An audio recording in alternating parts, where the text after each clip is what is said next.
الحمد لله رب العالمين والصلاة والسلام على رسول الله وعلى آله وأصحابه وعلى كل من تبعهم بإحسان إلى يوم الدين أما بعد محترم سامعین گرامی، سیرت کورس میں ایک باقاعدہ سلسلہ درس ہے عادت عبادت کیسے بنتی ہے۔ آج اس کا ہم سبق نمبر 15 پڑھ رہے ہیں۔ اس کا عنوان ہے عادت کرنا۔ اچھے انسانوں کی یہ عادت ہے کہ جب اس کے کوئی عزیز و اقارب میں، تو رشتہ داروں میں، اس کے جان پہچان کے لوگوں میں، اس کے پڑوسیوں اور بھی مسلمان بیمار ہوتا ہے تو وہ اس کا حال پوچھنے چاہے گا۔ اس کو کہتے ہیں کہ عادت کرنا۔ اس کا بھی اگر آدمی اپنی مرضی سے، اپنے طور طریقے سے یہ کام کرے گا تو یہ پھر ایک عادت رہے گی، اس میں کوئی عبادت کا رنگ نہیں ہوگا۔ لیکن اگر آدمی اس کام کو بھی اللہ اور اس کے رسول صلی اللہ علیہ وسلم کے بتائے ہوئے طریقے اور آپ صلی اللہ علیہ وسلم کی سنتوں کا خیال کر کے اسی نیت سے یہ عادت کا عمل کرے گا تو پھر یہ عادت نہیں لگے گی، عبادت بن جائے گی۔ اس کے لیے جن باتوں کو مد نظر رکھنا ہے اس میں سب سے پہلی بات یہ ہے کہ آدمی جب بھی عادت کرنے جائے تو ثواب کی امید لے کر جائے، کیونکہ ایک مسلمان جب بیمار ہوتا ہے دوسرا مسلمان اس کا حال پوچھنے جاتا ہے، حالانکہ حال پوچھنے سے اس کو صحت نہیں مل جاتی، اس کی بیماری نہیں کرتی، صرف یہ ہے کہ اس کو اس بات کا احساس ہوتا ہے کہ میرے دکھ درد میں، میری تکلیف میں احساس کرنے والا بھی کوئی موجود ہے۔ بس اتنا احساس کرنے اور کروانے اور احساس دلانے کی وجہ سے اللہ تعالیٰ اس کو یہ اجر و ثواب عطا فرماتے ہیں کہ نبی اکرم صلی اللہ علیہ وسلم نے ارشاد فرمایا کہ ایسا آدمی جو عیادت کرنے گیا ہے، جب تک وہ اپنے بھائی کی عیادت کر رہا ہے وہ جنت کے میووں اور جنت کی بہاروں میں موجود ہے۔ اتنی بڑی ثواب کی بات ہے، اتنا بڑا احساس ہے، تو اسی نیت سے جائے۔ کوئی بھی عادت عبادت بنانے کے لیے سب سے پہلا کام نیت کا درست کرنا ہے کہ اس میں کسی کا دکھلاوا مقصود نہ ہو، کسی سے کوئی بدلہ لینا مقصود نہ ہو، کسی کا بدلہ چکانا مقصود نہ ہو کہ یہ میں بیمار ہوا تھا تو یہ میرا پتہ کرنے آیا تھا، آج میں اس کا بدلہ دے دوں، یہ مقصود نہ ہو، بلکہ ثواب مقصود ہو تو یہ اس کی عادت بن جائے۔ اسی طرح دوسری بات یہ ہے کہ عیادت کرنے کے لیے نبی اکرم صلی اللہ علیہ وسلم نے اگرچہ یہ فرمایا ہے کہ مسلمان پر جو ایک لازمی حق ہے ان میں سے ایک عیادت کرنا ہے، لیکن اگر محلے میں، اپنے بستی میں، آبادی میں یا اپنے پڑوس میں تو مشرک بھی ہے، کافر بھی ہے، حتیٰ کہ یہودی بھی ہے، تو نبی اکرم صلی اللہ علیہ وسلم نے اس کی عیادت کر کے بھی امت کو سکھایا کہ انسانیت کا تقاضا یہ ہے کہ ایک ساتھ رہنے والا محلے دار چاہے اس کا عقیدہ درست نہیں بھی ہے لیکن اس کی عیادت کی جائے۔ جیسے کئی آداب میں اس کا تذکرہ آیا ہے کہ ایک یہودی آدمی تھا جس کا چھوٹا سا بچہ قریب البلوغ، وہ نبی اکرم صلی اللہ علیہ وسلم کے پاس کبھی کبھار آیا جایا کرتا تھا، تھوڑی سی خدمت کر دیا کرتا تھا۔ ایک دفعہ بیمار ہو گیا، نبی اکرم صلی اللہ علیہ وسلم اس کے گھر کے پاس سے گزرے تو بعض روایات کے مطابق اندر سے رونے کی آواز آنے لگی، جیسے کوئی آدمی موت کی کشمکش میں ہو تو رشتہ دار جو ہے اس کی موت کی کیفیت دیکھ کر رونے لگ جاتے ہیں، اس طرح اندر سے رونے کی آواز ہے۔ تو آپ صلی اللہ علیہ وسلم نے پوچھا ادھر کیا مسئلہ ہے؟ بتایا گیا کہ وہ جو یہودی کا بیٹا آپ کے پاس آیا کرتا تھا آج اس کی حالت ایسی ہے جیسے کہ ابھی بس مرنے کی کہتی ہے، اتنا سخت بیمار ہے۔ تو نبی اکرم صلی اللہ علیہ وسلم نے یہ نہیں دیکھا کہ یہ یہودی ہے، اس کا عقیدہ درست نہیں، یہ کافر ہے، بلکہ آپ اندر تشریف لے آپ نے جا کر اس بچے کے پاس جو ہے کھڑے ہو کر دیکھا کہ اس کا باپ اس کے پاس تورات لے کے پڑھ رہا ہے۔ تو ایک روایت کے مطابق آپ نے اس جو یہودی تورات لے کر پڑھ رہا تھا اس سے پوچھا کہ کیا آپ کو تورات کے اندر میری صفات، میری بشارت، میری کوئی کیفیات، کوئی بشارتیں موجود ملتی ہیں یا نہیں ملتی؟ اس نے صاف انکار کر دیا کہ تورات میں آپ کا کوئی تذکرہ نہیں، کوئی آپ کی وہاں بشارت نہیں، کوئی صفات بیان کی نہیں۔ تو وہ جو لڑکا مرنے کی کیفیت میں تھا اور کبھی بے ہوش ہوتا، کبھی ہوش میں آ جاتا، اس نے جب یہ بات سنی تو آنکھیں کھول کر اپنے باپ کی طرف دیکھا اور کہا کذب ابی، میرا باپ جھوٹ کہتا ہے کہ نہیں یا رسول اللہ، تورات میں آپ کی صفات موجود ہے، آپ کی بشارت موجود ہے، آپ کی بہت ساری علامتیں بیان کی گئی۔ تو جب آپ نے یہ بات سنی تو آپ نے فرمایا کہ پھر جب یہ ساری باتیں مجھے معلوم ہے تو تم ایمان کیوں نہیں لے آتے؟ تو اس نے اپنے باپ کی طرف دیکھا جیسے کہ آنکھوں سے اجازت مانگ رہا کہ اگر آپ کی اجازت ہو تو میں ایمان لے آؤں۔ تو اس کے بعد میں بھی اجازت دے دی، کیونکہ اسے معلوم تھا کہ نبی اکرم صلی اللہ علیہ وسلم سچے رسول ہیں، اس نے اس کی اجازت دے دی۔ تو اس بچے نے پھر کلمہ پڑھا اور ایمان کی حالت میں پھر وہ وفات پائی۔ تو اس سے یہ معلوم ہوا کہ اگر کسی کا عقیدہ درست نہیں بھی ہے لیکن آپ کا اس سے کوئی تعلق ہے، چاہے رشتہ داری کا تعلق ہے یا کوئی خدمت وغیرہ کا تعلق ہے، محلہ داری کا تعلق ہے، تو وہاں جا کر اس کے عیادت کرنا اور ایسے موقع پر ایمان کی دعوت اگر دی جائے تو امید ہوتی ہے کہ وہ ایمان قبول کرتے ہیں۔ تو اس لیے آپ کے چھوٹے سے عمل سے اگر اس کی آخرت بہتر ہو سکتی ہو تو اس عمل سے پیچھے نہیں رہنا چاہیے۔ اور جیسے کہ نبی اکرم صلی اللہ علیہ وسلم کے اپنے چچا ابو طالب حکومت کی حالت میں، شرک کی حالت میں، موت کی کشمکش میں جو ہے مبتلا تھے، تو نبی اکرم صلی اللہ علیہ وسلم کے پاس گئے، عیادت کرنے بھی گئے، ان کو ایمان کی دعوت بھی دی۔ یہ الگ بات ہے کہ ان کی قسمت میں نہیں تھا، ایمان نہ لا سکے، لیکن یہ سوچ کر کہ اس کا عقیدہ درست نہیں ہے، یہ مشرک ہے، یہ کافر ہے، یہ یہودی ہے، یہ فلاں مذہب سے تعلق رکھتا ہے، آدمی کو عیادت نہیں چھوڑنی چاہیے، اپنے تعلقات کو نبھاتے ہوئے اور اس امید کے ساتھ میں جا کر اس کو ایمان پیش کروں گا، شاید وہ ایمان لے آئے اور آخرت کی زندگی اس کی بہتر ہو۔ تو یہ بھی ایک آداب ہے، ایک ادب ہمیں معلوم ہوتا ہے۔ اسی طرح یہ بھی اس میں یعنی آداب میں یہ ادب بھی لکھا ہے کہ اگر مریض بے ہوش بھی کیوں نہ ہو، جس کی آپ نے خبر لینے جانا ہے اس کو ہوش نہیں ہے، اتنا سخت بیمار ہے، تو یہ سوچ کر کہ اس کو تو ہوش نہیں، میرے آنے کا پتہ نہیں چلے گا، اس لیے عیادت سے پیچھے نہیں رہنا چاہیے، پھر بھی عیادت کرنے جانا چاہیے۔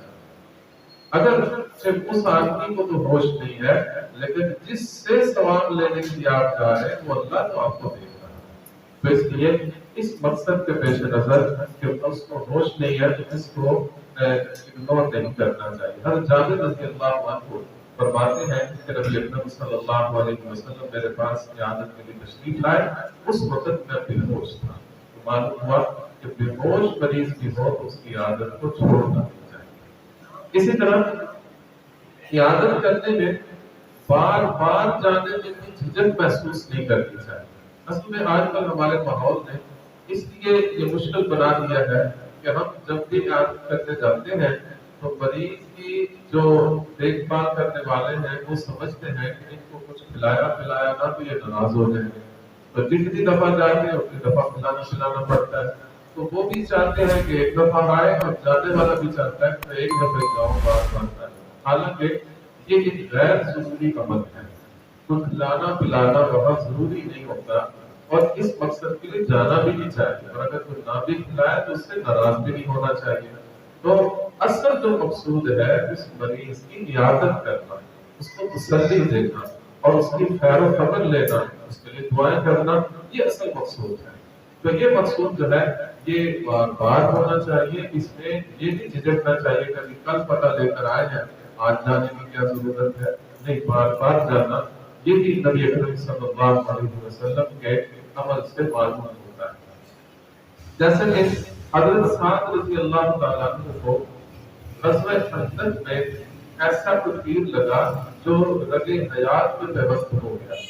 اور ان کے بچنے کی امید نہ رہی، اور مسلسل اس جس جو زخم تھا اس سے خون بھی بہ رہا تھا، اس کے ساتھ پانی بھی آ رہا تھا، اور اس زخم سے جو رگے حیات میں زخم ہو جاتا اس سے پانی بہنے لگ جاتا تو وہ اس بات کی علامت ہوتی تھی کہ اب یہ بندہ بچ نہیں سکتا۔ تو ان کو نبی اکرم صلی اللہ علیہ وسلم نے مسجد نبوی میں خیمہ لگوا دیا تاکہ میں بار بار ان کا پتہ لے سکوں اور بار بار ان کی خبر گیری کر سکوں۔ تو آپ صلی اللہ علیہ وسلم کے عمل سے معلوم ہوتا ہے کہ عیادت کرنے کا عمل بار بار ہونا چاہیے، اور اگر ممکن ہو تو پیدل جانا چاہیے، یعنی احادیث سے معلوم ہوتا ہے۔ اور اسی طرح عیادت کرتے ہوئے کہاں بیٹھنا چاہیے، یہ بات بھی ہمیں شریعت نے بتایا۔ نبی اکرم صلی اللہ علیہ وسلم کا معمول تھا جس کی عیادت کرنے جاتے تھے، ظاہر مریض لیٹا ہوا ہے کہ بیٹھ نہیں سکتا، اور پھر آپ اس کو تکلیف دے دیتے تھے کہ تم اٹھو اور میں پھر تمہارے ساتھ عیادت کی باتیں کروں، بلکہ آپ اس کے سرحانے کے پاس جا کر بیٹھ جائیں تاکہ اسے اٹھنے کی بھی تکلیف نہ ہو، اگر وہ آہستہ بول رہا ہے تو سننے میں ہمیں بھی تکلیف نہ ہو۔ تو بیٹھنے کا طریقہ یہ ہے، اگر جگہ میسر ہو تو اس کے سرحانے کے پاس بیٹھ جائیں۔ اسی طرح مریض سے جا کر حال پوچھنا ہے